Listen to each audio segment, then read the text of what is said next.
ख्यालात आ रहे हैं कि वो छुरी से मार देंगे। 100 टाइम्स वो देखते हैं, बार बार जाके चेक करते हैं, लेकिन तसल्ली नहीं होती। सारे नफ्सियाती बीमारियों में जो सबसे ज़्यादा तकलीफ़देह बीमारी है वो OCD ही है, क्योंकि इसमें आपको वो ख्यालात आ रहे होते हैं जो आप नहीं चाहते कि आपको आएँ।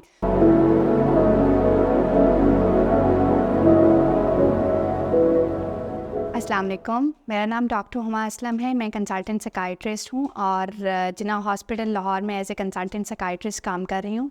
इसके अलावा मैं DHA फ़ेज़ 8 में अपना प्राइवेट क्लिनिक रन कर रही हूँ। आज हम एक बहुत ही कॉमन साइकियाट्रिक डिसऑर्डर के बारे में बात करेंगे, जिसे ऑब्सेसिव कंपल्सिव डिसऑर्डर कहा जाता है। इसे आम ज़ुबान में हम OCD भी कहते हैं।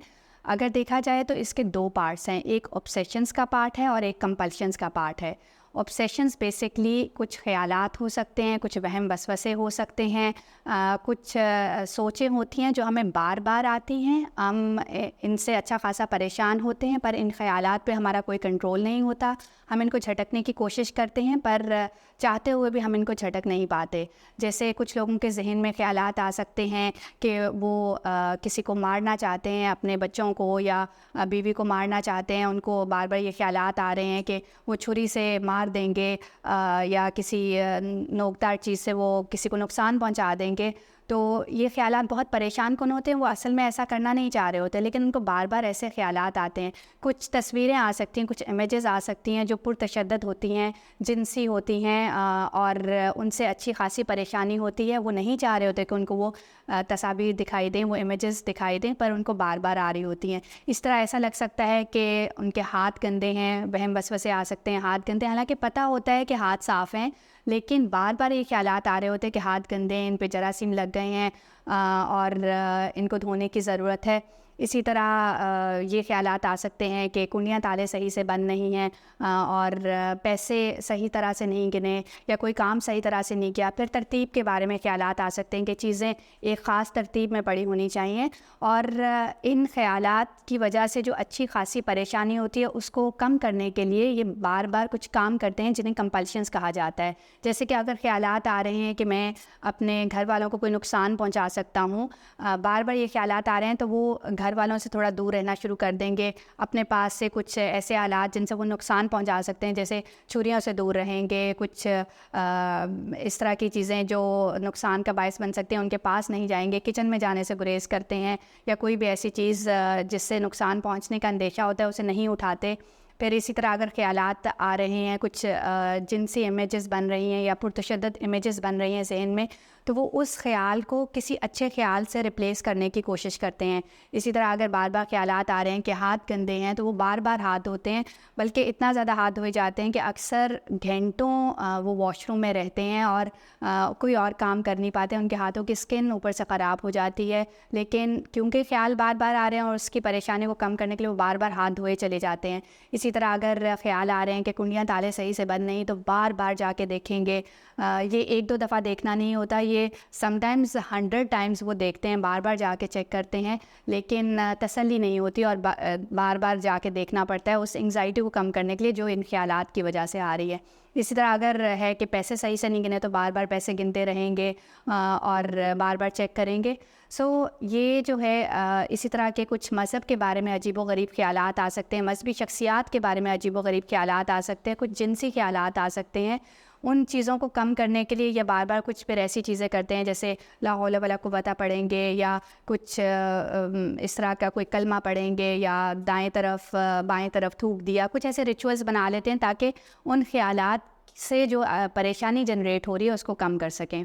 जैसे मैंने बताया है, OCD के ख़यालात आपके अपने कंट्रोल में नहीं होते। OCD एक इंतहाई तकलीफ़देह बीमारी है, बल्कि आई वुड से सारे नफ्सियाती बीमारियों में जो सबसे ज़्यादा तकलीफ़देह बीमारी है वो OCD ही है, क्योंकि इसमें आपको वो ख़यालात आ रहे होते हैं जो आप नहीं चाहते कि आपको आएँ, लेकिन आपको बार बार आ रहे होते हैं, और आप बहुत रोकने की कोशिश करते हैं, वो उतने ही ज़्यादा आते हैं। आप बहुत सारी चीज़ें कर रहे होते हैं उनको कम करने के लिए, लेकिन फिर भी ये रुकते नहीं हैं। अगर आपके पास कोई ऐसा पेशेंट आता है, एक ऐसा बंदा आता है, आपका कोई घर वाला आपसे बात करता है कि उसको बार बार ये ख्यालात आ रहे हैं, तो अगर आप उसे ये कहें कि तुम इन ख्यालात को ना सोचो, तुम ऐसा ना सोचो, ये ऐसे ही है जैसे आप किसी डायबिटीज़ के मरीज़ को कहें कि तुम अपने शुगर लेवल खुद से कंट्रोल कर लो। वो तो पहले ही इस चीज़ से इतना ज़्यादा तंग हो रहा है और वो चाह नहीं रहा कि उसे ये ख्यालात आएँ। ऊपर से अगर वो आपसे ज़िक्र करता है तो आप भी उसे यही कह देते हैं, तो उससे उसके ख्यालात तो कम नहीं होंगे बल्कि उसकी जो परेशानी है वो मज़ीद बढ़ जाएगी। अगर इसकी वजह पे बात की जाए ये क्यों होता है, तो इसकी मल्टीपल वजूहात होती हैं। एक इसकी जेनेटिक्स हो सकती है, अगर आपके ख़ानदान में, आपके बहन भाइयों में, आपके माँ बाप में किसी को ओसीडी का मसला है तो ज़्यादा चांसेस हैं कि आपको ओसीडी हो सकता है। फिर कुछ अर्ली लाइफ इवेंट्स होते हैं, अगर आपका बचपन कुछ अच्छा नहीं गुजरा, कुछ ऐसे इवेंट्स हुए हैं आपके बचपन में जिसकी वजह से अच्छी खासी आपकी परेशानी रही है, तो उस वजह से आपको ओसीडी होने के चांसेस बढ़ सकते हैं। फिर अगर आपकी करंट लाइफ में कुछ मसले मसाइल चल रहे हैं, उससे ओसीडी होने के चांसेस बढ़ सकते हैं। हमारे दिमाग में कुछ मूड को ठीक रखने वाले केमिकल्स होते हैं जिसमें serotonin, dopamine, norepinephrine main chemicals हैं, वो कम हो जाएं तो उससे ओसीडी हो जाता है। सो ये इसकी वजूहात हैं। और ओसीडी एक नफ्सियाती बीमारी है, ये उतनी ही असल बीमारी है जितनी किसी को डायबिटीज़ हो जाए, किसी को ब्लड प्रेशर हो जाए या किसी को कैंसर हो जाए, ये उतनी ही रियल बीमारी है। और ये दिमाग में, जैसे मैंने बताया, कुछ केमिकल्स के कम होने से होती है। अगर देखा जाए तो ये किसी को भी हो सकती है, बल्कि बहुत सारी मशहूर शख्सियात को ओसीडी का मर्ज़ रहा है, जिसमें डेविड बेकहम जो कि एक फ़ुटबॉलर थे, उनको ओसीडी का मर्ज़ था। फिर चार्ल्स डार्विन, जिसकी हम थ्योरीज़ बचपन से पढ़ते आ रहे हैं, उनको ओसीडी का मर्ज़ था। एक फ्लोरेंस नाइटिंगेल थी जो एक नर्स थी जिन्होंने बहुत काम किया था, उनको ये मर्ज़ था। ये मर्ज़ किसी को भी हो सकता है। ये देख के नहीं होता कि मैंने किसी मशहूर शख्सियत को होना है या मैंने इसको होना है, इसको नहीं होना। ये एक बीमारी है, जैसे किसी को भी डायबिटीज़ हो सकती है, किसी को भी ब्लड प्रेशर हो सकता है, इसी तरह किसी को भी ओसीडी हो सकता है। और अगर ये मर्ज़ आपके आसपास किसी को है तो इसका इलाज की ज़रूरत होती है, क्योंकि ये दिमाग में कुछ केमिकल्स कम होने से होता है और उस केमिकल्स को हम समहाउ दवाइयों की मदद से पूरा करते हैं, जिससे ये बहुत बेहतर हो जाता है। हमारे यहाँ क्योंकि अवेयरनेस की कमी है और समहाउ जब ये ख़्यालात आ रहे होते हैं, क्योंकि ये ख़्यालात इतने परेशान कौन होते हैं, और स्पेशली जब किसी को जिनसी ख़्यालात आ रहे हों या मज़हब के बारे में ख़्यालात आ रहे हैं, तो वो अक्सर किसी से बात ही नहीं करता। वो समहाउ खुद ही गिल्ट में जाता रहता है, उसे इतनी परेशानी होती है कि उसका ही कोई मसला है, उसकी वजह से ये हो रहा है, उसको अल्लाह ताला किसी चीज़ की सज़ा दे रहे हैं जो उसको ऐसे ख़्यालात आ रहे हैं, क्योंकि ख़्यालात आपके अपने जहन के होते हैं, तो वो किसी से ज़िक्र भी नहीं करता, जिससे बीमारी बढ़ती जाती है। देखा गया है कि एक ओसीडी के मरीज़ को एक साइकाइट्रिस्ट के पास पहुंचने में कम से कम भी 5 से 10 साल लग जाते हैं, जिसमें बीमारी बहुत बढ़ चुकी होती है। तो ये वीडियो बनाने का मकसद सिर्फ यही है कि अगर किसी को ये ख्यालात आ रहे हैं तो वो एक बीमारी की वजह से आ रहे हैं, और बीमारी का कोई मज़हब नहीं होता। बीमारी किसी भी मज़हब के फ़र्द को हो सकती है। आप जितने मर्ज़ी मज़हबी हों, दीन के करीब हों, जिस तरह आपको डायबिटीज़ हो सकता है, ब्लड प्रेशर हो सकता है, इसी तरह ओसीडी भी हो सकती है। अगर आपके आसपास या आप ख़ुद को बार बार कुछ ऐसे ख़्यालात आ रहे हैं जो बहुत परेशान कुन हैं, और उन ख़्यालात को कम करने के लिए आपको बार बार कुछ काम करने पड़ रहे हैं, तो आपको ओसीडी का मर्ज़ है, और जिसको इलाज से बहुत बेहतर किया जा सकता है।